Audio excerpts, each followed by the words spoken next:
The Tidan River near Baltic, just outside Tidaholm, attracts thousands of fly fishermen from all over Europe every year to fish for brown and rainbow trout. As well as the fish stocked regularly, the river has its own native brown trout, which has encouraged fly fishing here for almost 100 years. More than 40 years ago, work was started here to restore some of the streams in order to improve the opportunities for good fly fishing. Today, Johan has brought his fishing buddy, Niklas Dahlin from Uppsala, with him. They're under the rowan. While Johan is a professional fly fisherman, Niklas fishes for a hobby and for relaxation. But that doesn't make his knowledge and experience less interesting. On the contrary, they represent the situation most fly fishermen find themselves in. Look at that. That's a nice fish, That's isn't a nice it? fish, yeah. That's a nice fish. What do you think it's feeding on? I would say he barely breaks through the surface, just taking something just underneath. Now, so I would guess it's those little olives, emerging olives just under the surface. Yes. What do you suggest we'll try? I would try a partridge and orange and a small grey black wet fly. Oh, yeah. I have caught a lot of fish in this It's fly. beautiful. They normally work very well here. So what would you try? Yeah, you know, I don't fish a lot, yeah? No, I know that So you I- fish as often you can, I guess. Yeah, of Yes. course, of course. Yeah. And I really like to use stuff that I really depend on, yeah? Yes. And I as you, I like the soft-hackled spiders. yeah. I have 3 parents, that I really trust, have faith in, yeah? And it's a partridge and orange, the March brown, and the black spider. That's a good couple of flies. That's a good set of flies. I would say that those 3 soft hackers would probably cover 95% of most situations. Yeah, I agree. Yeah, definitely. They are sparsely dressed. I like your flies, Niklas. They're very nice. I would suggest that you try a partridge and orange size 14 and slightly smaller, and a Black spider. black yeah. spider Yeah, in size 18, 16, 18, maybe something like that. And one of those feeding fish that we saw further downstream. I will definitely go up and give that fish a try up there. Yeah. I'm not sure that will catch him, but I definitely will give him a good match. Go for it, So, Johan. Yes, Yeah. see you later. See you later. See you later.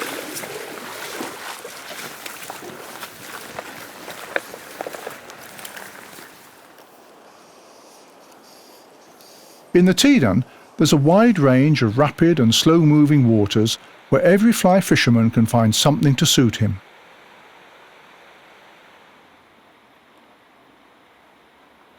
In order to avoid tangles, Niklas prefers to have no more than 2 flies on the leader at any one time. He also avoids further problems by reducing the number of blind casts.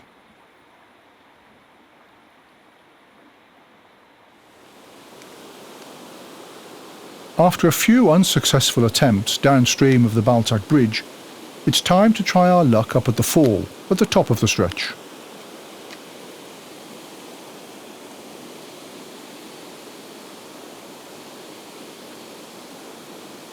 The still, shiny surface between the fall and the neck of the stream looks both even and easily fished, but on closer inspection you can see that the surface is made up of lots of small streams. You can identify the streams by looking for the foam gathered in runnels. Niklas decides to cast his flies straight upstream, and then let them drift down in one of the foam streams. He watches the end of the tippet and the line at all times. The slightest movement against the current could mean that a fish has taken one of the flies.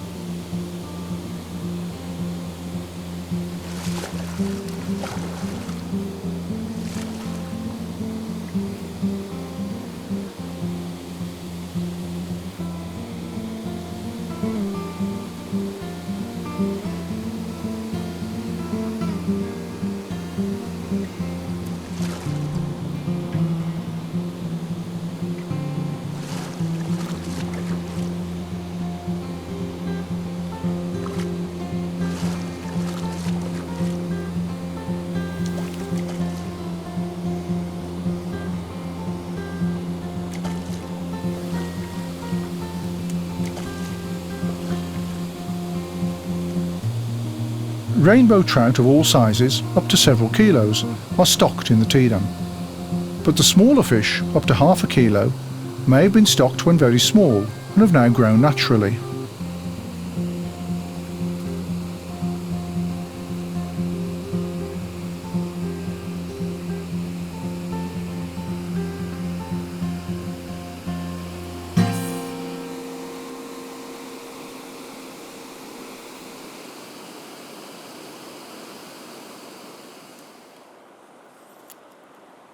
While classic wet fly fishing is most often associated with England, there's an exciting tradition to be found in the eastern United States. Very many years ago, they used colourful wet flies to fish for the native brook trout.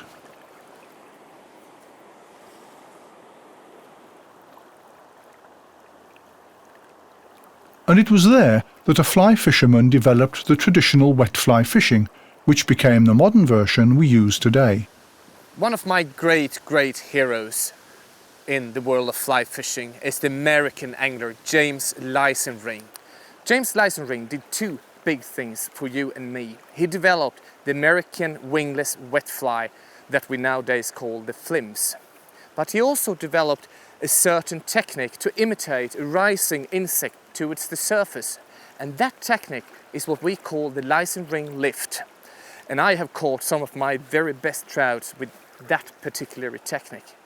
James Lysenring, he was known to be a very keen fisherman.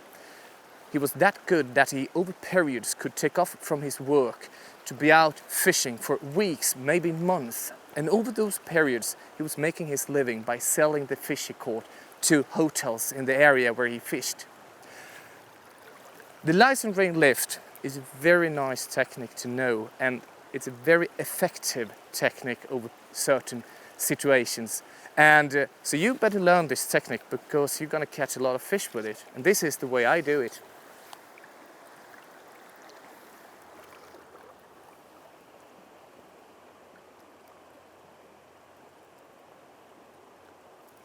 Start by casting the flies upstream. Then let them drift freely with the current to the spot where you expect the fish to be. There, lift the tip of the rod quickly so that the fly is pressed up like a rising nymph or pupa towards the surface. If you want the fly to rise more quickly, lift the tip of the rod with a faster movement.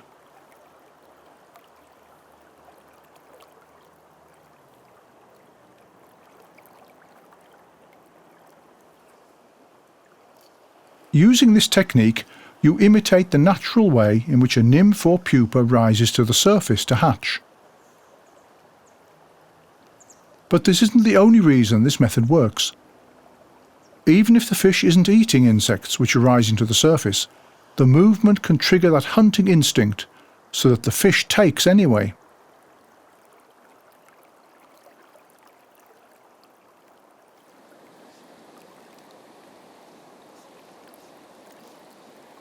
During the afternoon, it's time for us to make our way downstream to see what one of Tidan's most famous pools has to offer.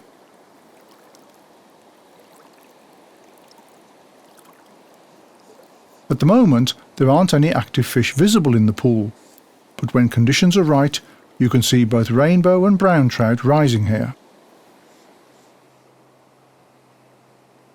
One of the inlet streams closely follows the edge of the reeds on the other bank. It's deeper here than further out in the pool, and there's a concentration of new insects along the edge, which together makes this a very interesting spot.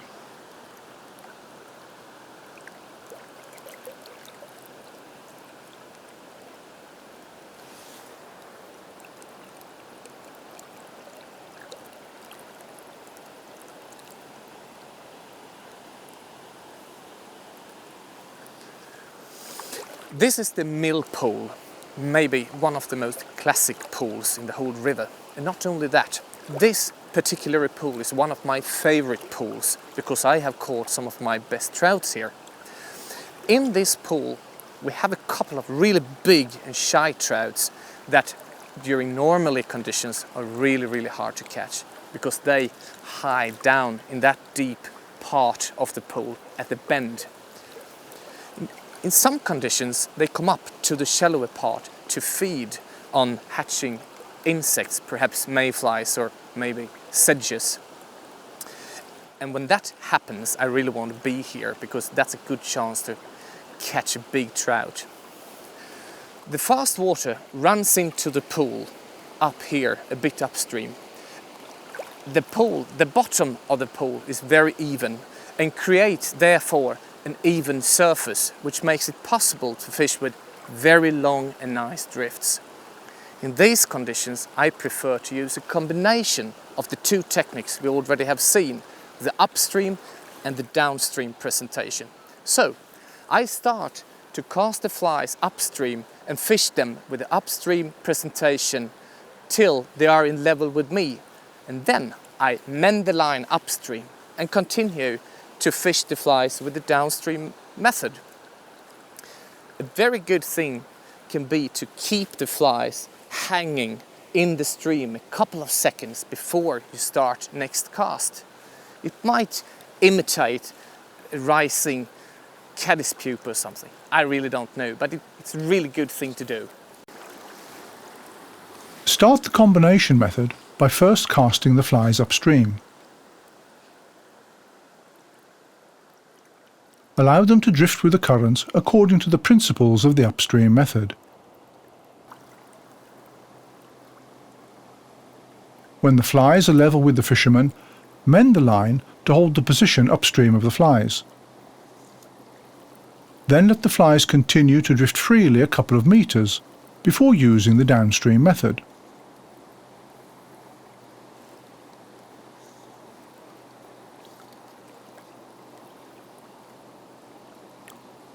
Sometimes Johan lets the flies stand still over a particularly interesting spot. Then he either lets them stand completely still or retrieves them using a slow hand twist.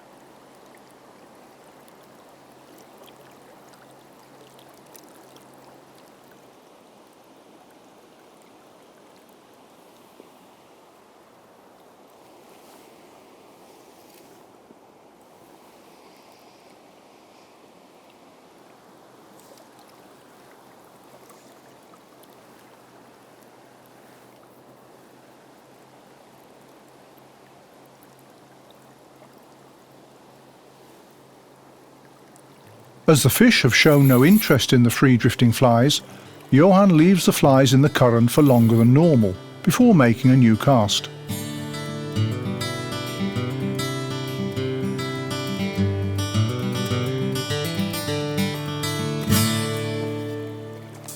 Hand twisting the flies against the current works, and the first rainbow of the afternoon can be hooked.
It's the middle fly of the set, the partridge in orange, which the fish has taken, probably taking it for a rising caddis larva.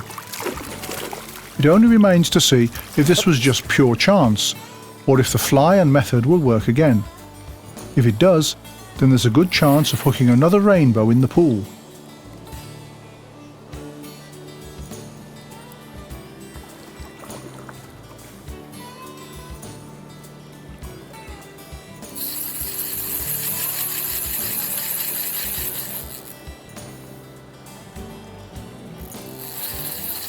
Oj, oj, oj, oj, oj.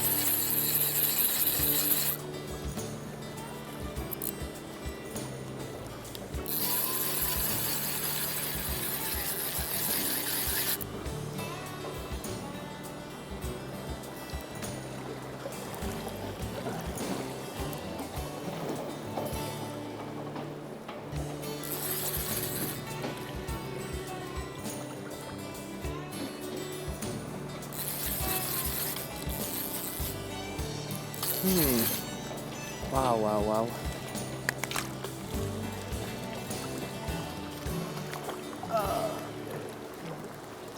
Oj, oj, oj, oj. Härligt.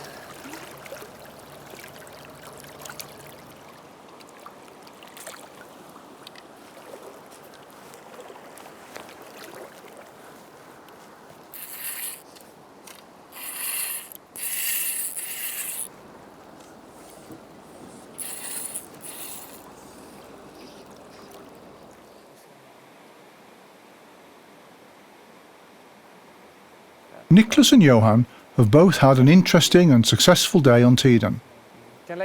Tomorrow's a working day and Nicholas has to go home. But Johan is staying here to show us, among other things, just where you can expect to find fish out in the waters.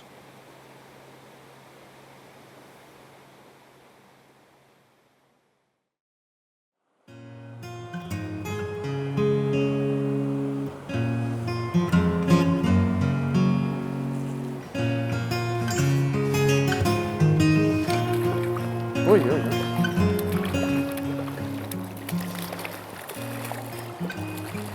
To be a successful fly fisherman, it's not enough just to be able to present and fish your flies in a natural way. You also need to be able to predict where the fish will be in the waters you're fishing.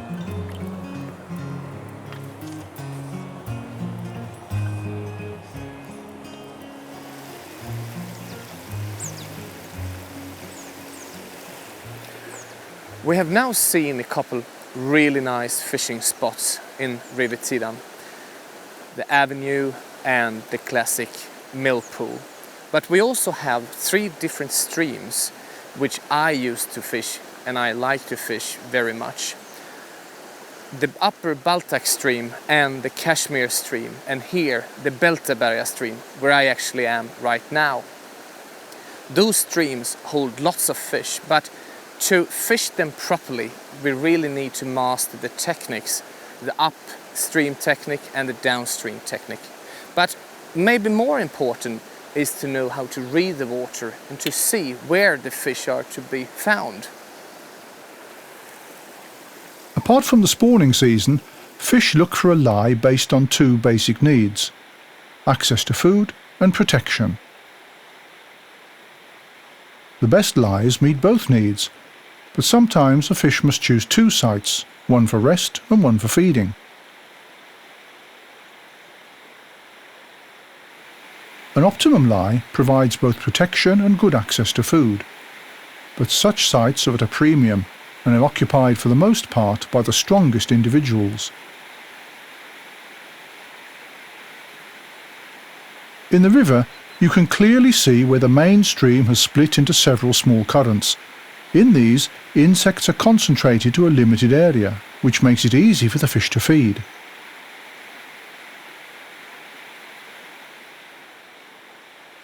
A short distance downstream, 2 smaller currents join up to make a larger one. Insects gather at the point where the 2 currents join. As well as the doubled input of food, there's also a deep hole, and together these provide a perfect lie for the fish. The currents are broken up by a large stone, and this creates a lot of interesting spots to fish. The waters slow down in front of the stone, and this spot offers both protection from the currents and a good feeding place. Directly behind the stone there's a perfect lie, providing both shelter and 2 good feeding places. Quite often fish can shelter behind the stone and dart out into the currents at the side.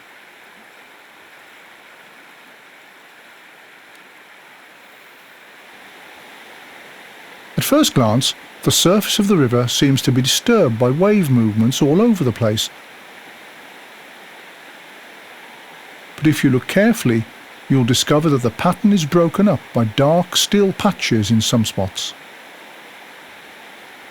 Beneath these, the water moves more calmly and provides a pleasant place for fish to shelter in. And it's easier for the fish to see what's landing on this calmer surface than on the rougher part.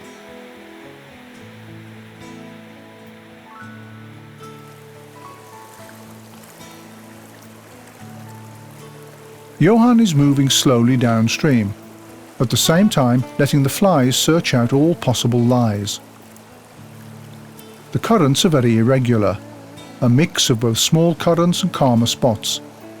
In these conditions, it's usually easier to present the flies using the downstream method.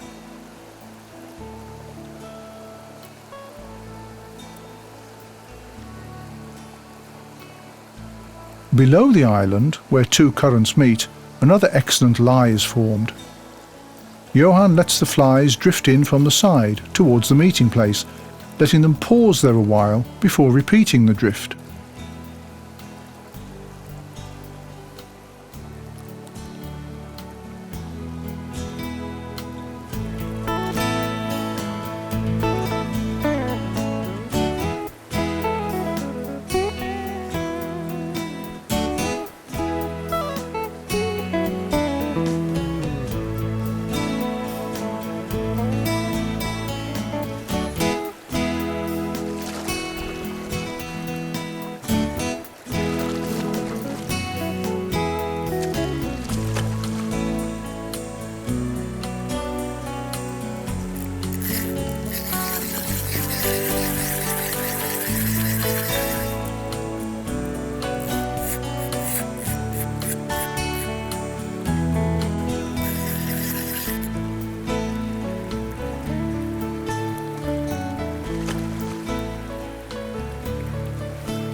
The Beltiberia stream down by the ruin pool has lots of interesting stretches and several obvious lies.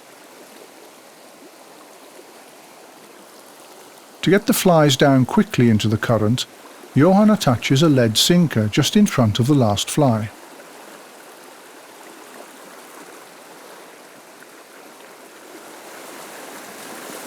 In the fastest stretches, you can clearly see the calm areas, contrasting with the turbulent, broken surface. As these calmer spots almost always have fish in them, it pays to be careful and not act hastily.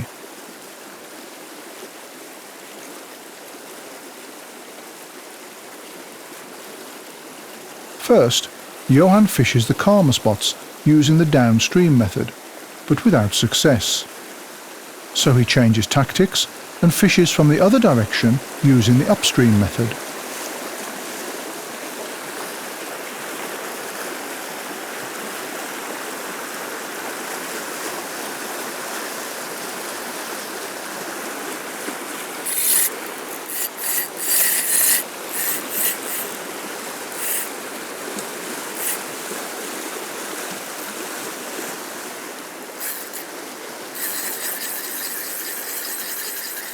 The rainbow's really strong and uses the fierce currents to its full advantage. The outcome is uncertain, and quite often it's the fish which wins the toughest fights in the choppy currents. This time Johan is lucky, as the fish races down to the ruin pool.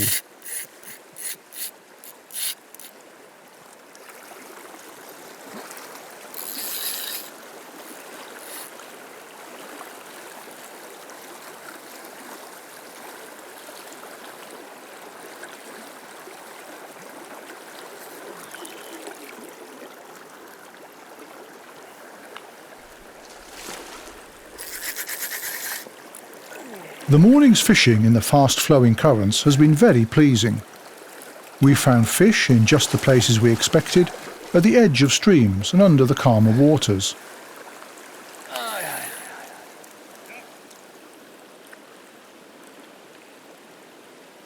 As well as knowing about fishing methods and understanding the fish and insect life, there's a definite advantage in using suitable, purpose-built equipment. Tackle, tackle and tackle, a subject that fly fishermen happily have discussed over the years, and probably we will keep on doing that in the future as well. For me, the most important thing when we talk about tackle is to match the tackle to the water we're going to fish. So if I'm going to fish a broad, wide river, I prefer to use a long rod. If I'm going to fish a small river, I prefer to use a shorter rod. That's how simple it is. The line weight I normally use is 4, 5 and 6. I think I cover 95% of the situation I'm into while I'm fishing with those line weights. Another thing is the rod length. I do prefer to use a long rod, 9, 10, maybe 11 foot, because that makes it easier for me to steer the fly in those positions I want to. And if that happens, that I have a different current speed between me and the fly, I can lift the line over that current. The reel I use is a classic click drag reel, which is very smooth and makes it possible for me to use a very, very thin leader tippet. So the most important thing here is to use a reel with a smooth break. The fly line, I always use a floating fly line, and I do prefer a classic taper for wet fly fishing, because that makes it easier to cast with an open loop, so I don't take the risk to get those droppers tangled with the fly line when I cast with them, because I definitely not want that happen.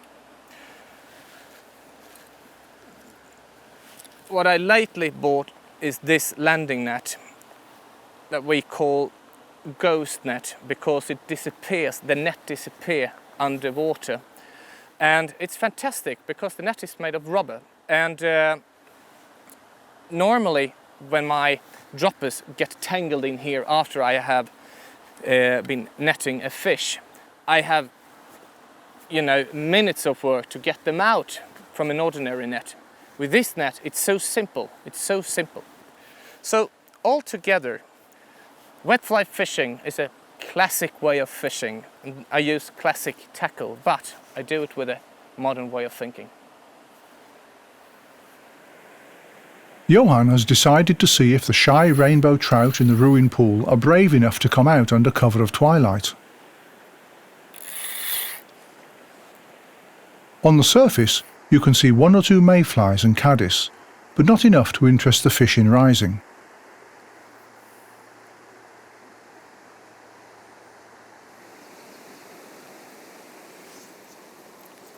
But then, on the other side, the surface is suddenly broken by a fish rising cautiously.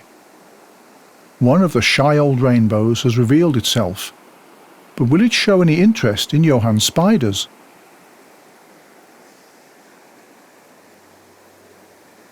Johan casts a few drifts without the fish showing any interest. Eventually, it moves towards one of the flies, but turns just before it takes.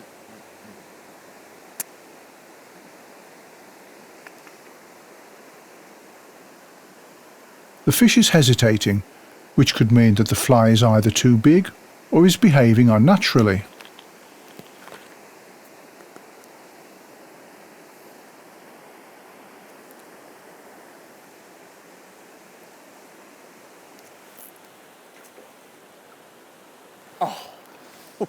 The change of fly has made the difference, and after a couple of attempts we get our reward. Yes.